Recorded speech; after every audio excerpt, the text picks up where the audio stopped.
show you another trick with PVA glue.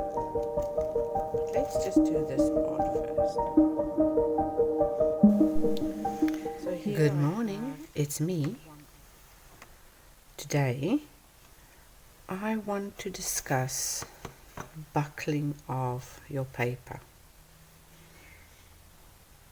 I had a question about how do you keep your paper flat? And I know I haven't made a video about it yet, so I thought today would be an excellent time to discuss the topic. Now, even if you are using the best quality paper, 100% cotton, 300 grams, you're still going to have buckling if you don't treat your paper properly. I see on many videos this technique, and we all do it. And it's fine if you're doing it because you're just making something interesting, but it can be very frustrating, especially when you go to peel it off and it tears into your paper. Or worse still, you tear your image off your paper. I'll give you a quick. Now, I did make this less sticky by just transferring some of my fluff from my t-shirt. You know how you do that. You put it on your shirt and then take it off, just to de-sticky it a little bit. And that's why it's coming off easier. But you don't always get a clean line from that. So let's just have a look at what the result. And you see that I peel off downwards and away from that edge. There we go. So this is Saunders Waterford, and although it behaved properly, you can still see a lot of buckling and messy paperwork, especially through the back. So how do we solve that problem? First off, get yourself a random board. I use the back of canvases or a clipboard, a wooden clipboard. Those work very well. And I'll show you another trick with PVA glue, but let's just do this part first. So here I have one I prepared last night, and the way you do it is take your whole sheet of paper like that and dunk it into a tub of water.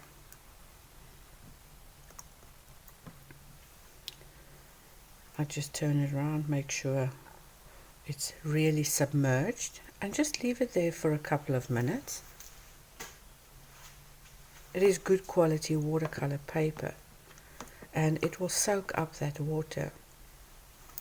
So just leave it there and let it soak up.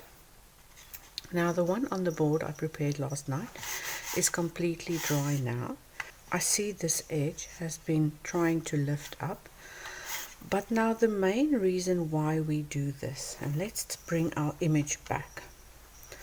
On the areas you place water or paint, the fibers expand. But the areas around that stay dry, and they cause tension on the wet areas. So you have that crinkling on the edge with this bulking up in the middle. And that's what's causing this buckling. Now, if you were selling a piece of art, you cannot sell this. It is unsightly and it will look terrible in a frame. It will look amateurish. If you have a piece that looks like this, something that I've seen is by going to your ironing board, placing down a damp cloth, like one you'd use for pressing. Place your image face down, spritz it with a little bit of water, make sure you spritz it evenly, look at it from the side to see where your water droplets are. Place another cloth over that, preferably no texture, just smooth cotton fabric, and iron over that on a medium setting. Remember, this is cotton, so you can put your iron on cotton setting, and iron it for a couple of seconds. Lift up and check, see, is it smoothed out, or does it look good? How is it reacting? Maybe go at it for a little bit longer. I'll show you one that I did.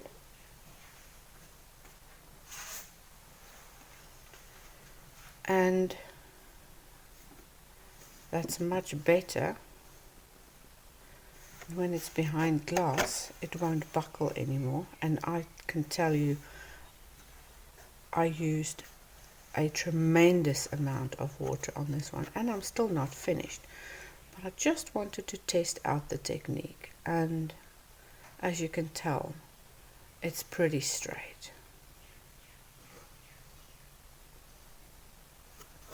It's not buckling like that. I might even go over it again. See, there's a little bit there, but compare it to that one. We are definitely heading in a better direction. Okay.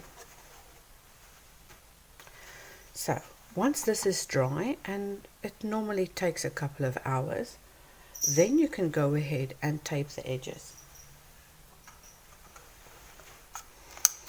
Again, using your tape and de-gluing it basically, or softening the glue. Make sure that edge is sealed.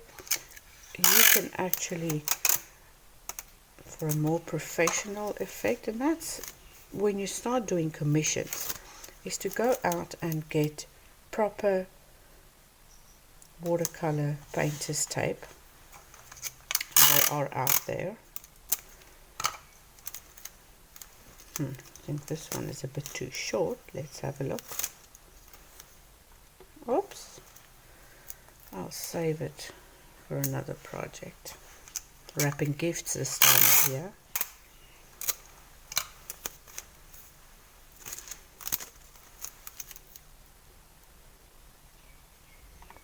This will also give you that crisp edge. But what has happened to the paper now is all those fibers have expanded and flattened out. So when it's dry and you go back in with water, it won't buckle because there's no tension on dry areas or areas that have not been stretched. Right, so that guy is ready for the next painting. I'm just going to flip it over and do the next one. And watercolor paper, because it's cotton, isn't fragile at all. So the wet paper, place it onto your board, and then a cotton towel.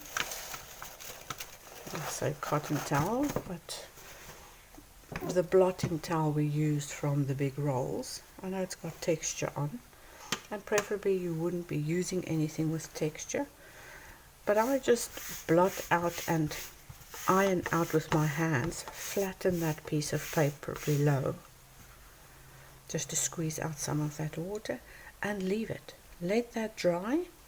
Test it after about 2 or 3 hours. If you have the time, leave it overnight. So I'll set that aside for now and move on to another favorite technique, and that is gluing the edges of a sketchbook. So it can be a sketchbook, or you can use a watercolor pad. This is just an A5,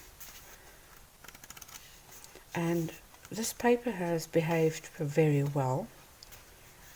It's actually a field pad, It's a 225 GSM acid-free watercolor pencil, ink and crayon surface, and I've liked working with this so much. I actually have quite a few of these blocks, but what I want to show you is in the sketch pad. This paper is 125 grams.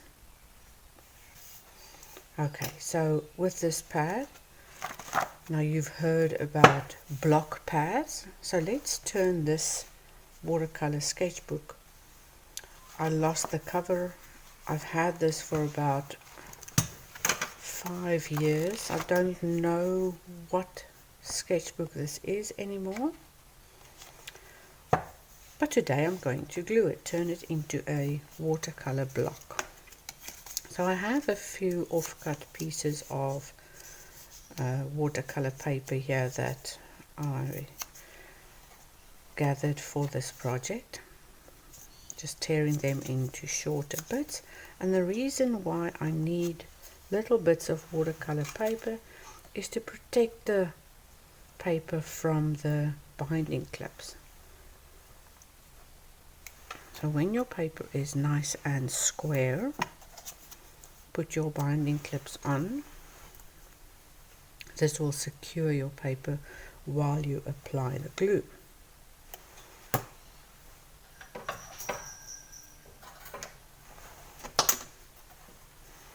So it's going to get a bit messy.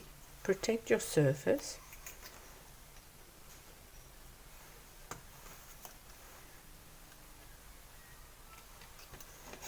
I like using these ones so I can get in there to apply the glue.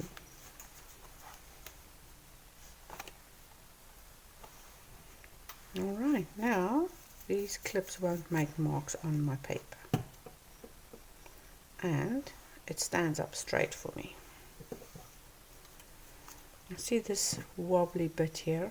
I don't want that, so I need to readjust this one, smooth that out, and while pressing it firmly, put it back on and have a look. There we go, that's better. Let's check the other side. Same thing. There we go. Alright, glue time. So I'm going to glue these long edges and leave this one open because I need to insert my palette knife like this and then ease off the pages when I need to release one. Now this isn't a foolproof method, it's just a method that I've been using for a while, and it's quick and easy. The drying time takes a while, but it's still quick and easy. It's an instant solution because when I take my sketchbooks out to paint, I'd still like a good quality picture. But what happens most of the time is it buckles and looks terrible. So regular PVA glue, squeeze some out and literally fill up that space on that edge. Doesn't have to be perfect, just thick enough.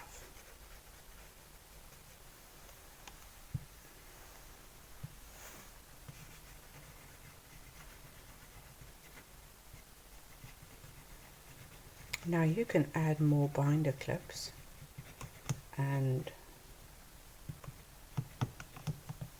have a whole row of them if your paper is thick and resisting that tension.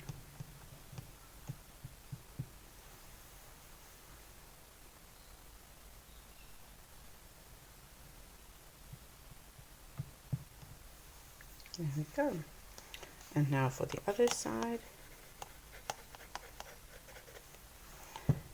If you spill over the edge, that's okay. That first page has been messy and you can use it to test out colors. or once you get it off your pad, use it for test swatches. I never throw away damaged paper. I always use it for testing new colors or new color combinations. Right, so all we have to do now is let that dry.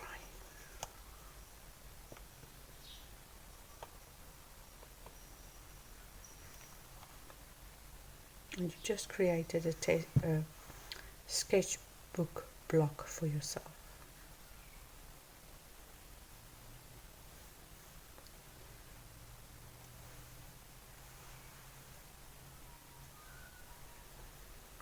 Will eliminate quite a few grey hairs when it comes to your watercolor sketchbook. So let's just leave that to dry.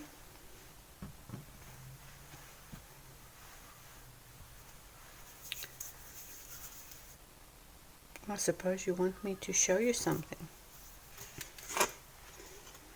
Okay, while this one's drying, I'm just going to flip it over.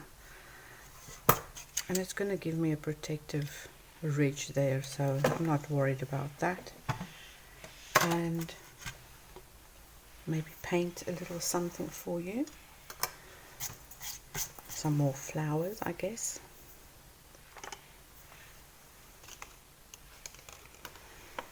Or something a little bit more abstract.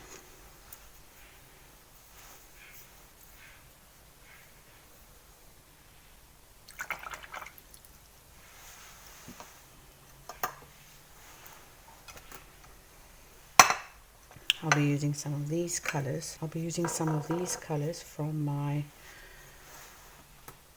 new Skillshare class. At the time of recording this video, isn't even on the circuit yet, but it will be pretty soon. If you're right-handed, keep your tools on the right side.